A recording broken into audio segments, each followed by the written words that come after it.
Mes chers amis, bonjour.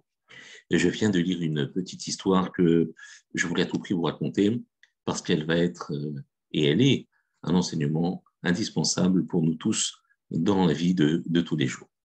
Vous savez que il y avait une mitzvah le jour de Kippour que le Kohen Gadol, qui lui faisait la voda du jour de Kippour, tout le travail du jour de Kippour, de prendre deux béliers, deux boucs, et de choisir l'un d'entre eux qui sera destiné à Akadosh Baruch Hu en tant que sacrifice, et l'autre était envoyé par un Kohen euh, qui l'a mené en fait au haut d'une falaise sur une terre complètement aride, l'éloigner donc du Beth Amikdash et le jeter du haut de cette falaise jusqu'à ce que ce bélier meure en se fracassant du haut de cette falaise dans sa chute.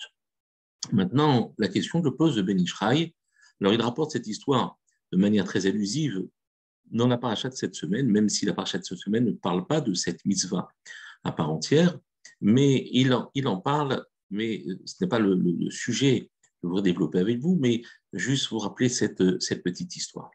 Et donc la question qu'il pose est la suivante. Comment se fait-il qu'on ait besoin de jeter ce séhir, de lui donner un petit peu cette importance, puisque en fait, ce séhir, ce bouc, aurait pu très bien être celui qui a été choisi par Dieu, parce que l'un des deux boucs est choisi par tirage au sort.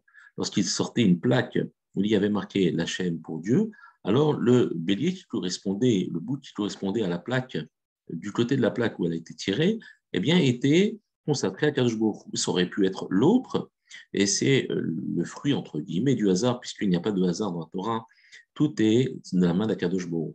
Mais pourquoi donner cette importance à cet autre bouc qui lui était jeté du haut de cette falaise et offert, pour ainsi dire, d'une manière un petit peu détestable, méprisable au Satan? Alors les Khamim répondent, il dit parce que ce bélier devait être un cadeau corrupteur pour pouvoir en fait corrompre le Satan et que ce Satan ne puisse pas témoigner à charge contre Ibn Israël le jour de Kippour. Et d'ailleurs, Khamim nous font remarquer que justement ce jour-là, le Hassatan, qui est en fait l'accusateur, a un valeur numérique de 364 et il y a 365 jours dans l'année pour nous dire qu'il a un pouvoir et une intervention possible pendant les 364 jours sur 365, puisque le jour de Kippour, il ne peut plus ouvrir la bouche puisqu'il est corrompu et tout cadeau corrupteur rend invalide le témoignage de celui qui l'a reçu. Alors, la question qui suit, c'est de dire, mais pourquoi Kadosh Baruch Hu a-t-il besoin de corrompre le Satan pour ne pas qu'il dise des choses à l'encontre du Ram Israël? Mais Dieu sait tout. Il sait très bien si Israël est méritant. Il sait très bien s'il ne l'est pas méritant. Dieu connaît tout. Et pourquoi faire taire la bouche de quelqu'un qui, de toute façon, n'apportera rien au témoignage, puisque Kadosh Baruch Hu est déjà omniscient, il sait tout. Et en plus, Kadosh Baruch Hu a décidé ce jour-là de pardonner. Donc, il n'y a plus rien à dire concernant les Bnei Israël. S'il a pardonné Dieu, ça veut dire qu'il a pris conscience du passé des Bnei Israël, mais qu'il fait table rase sur le passé et qu'il maintenant pardonne au Ram Israël toutes leurs fautes.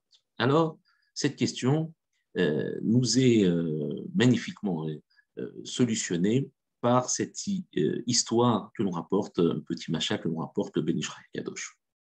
On rapporte qu'il y avait un roi, que ce roi avait pris en affection un de ses conseillers qui était un juif, qui était un chacham, qui était un homme, un conseiller fantastique qui permettait à ce roi de pouvoir s'enrichir et de pouvoir gagner toutes ses conquêtes. Et grâce à ce conseiller, donc bien évidemment, le roi y voyait tout son succès, sa réussite.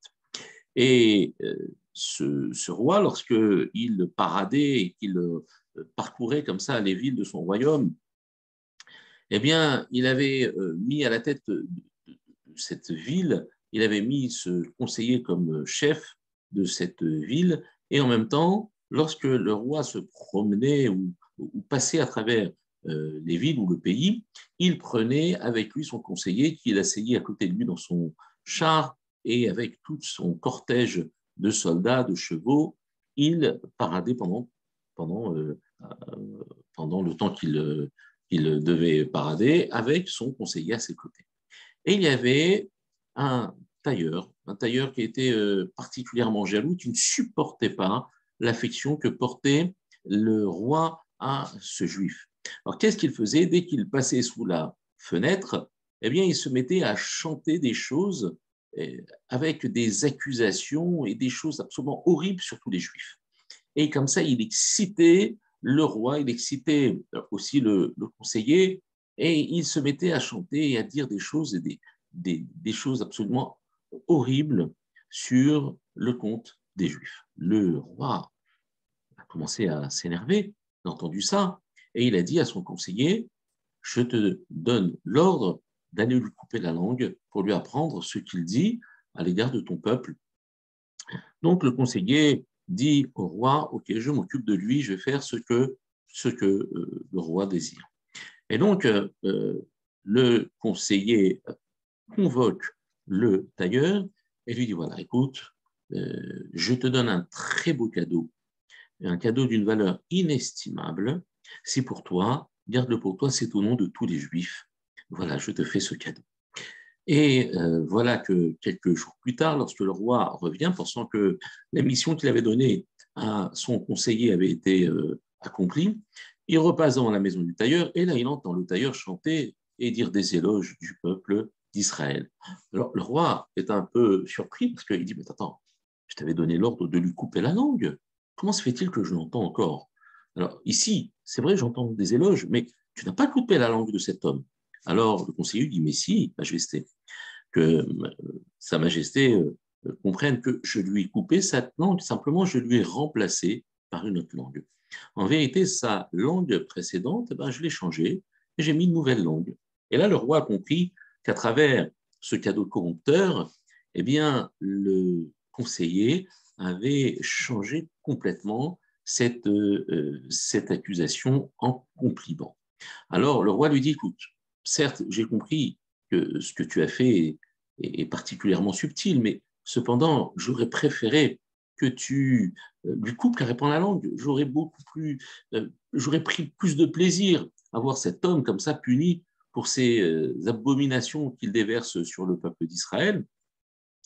Mais pourquoi tu fais ça? Pourquoi tu as changé sa langue? Il lui a dit, écoute, Majesté, en fait, si jamais je lui avais coupé la langue comme tu me l'avais demandé, eh bien, les gens auraient pu croire que toutes ces abominations qu'il déverse sur le peuple d'Israël sont vraies, et c'est la raison pour laquelle on a voulu le faire taire. Au nom de quoi?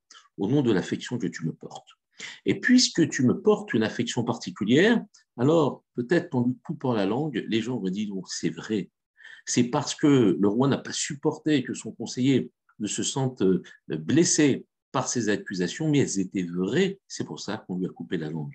Mais cette fois-ci, lorsque je lui ai changé cette langue par un cadeau corrupteur, le fait qu'ils disent que les bénis Israël sont des gens magnifiques, extraordinaires, alors, ça veut dire quoi? Ça veut dire que jusqu'à présent, pendant les 364 autres jours où il a dit que des ignominies à notre égard, eh bien, il avait menti. Parce qu'un homme qui se dément, par définition, même s'il ne ment qu'une fois, eh bien cela remet en question tout ce qu'il a pu dire et tout ce qui aurait pu être vrai.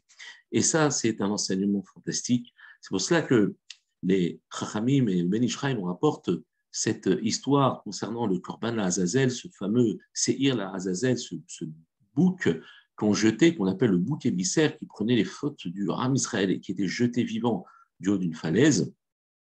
Bien, c'est pour vous dire que, attention, bien évidemment que derrière cela, il y a une volonté chez Akadosh Baruch Hu de mettre à mal le Satan de telle manière que toutes ces accusations rétroactivement perdent toute cette force accusatrice et permettent au Ram Israël de survivre et de surmonter toutes ces accusations.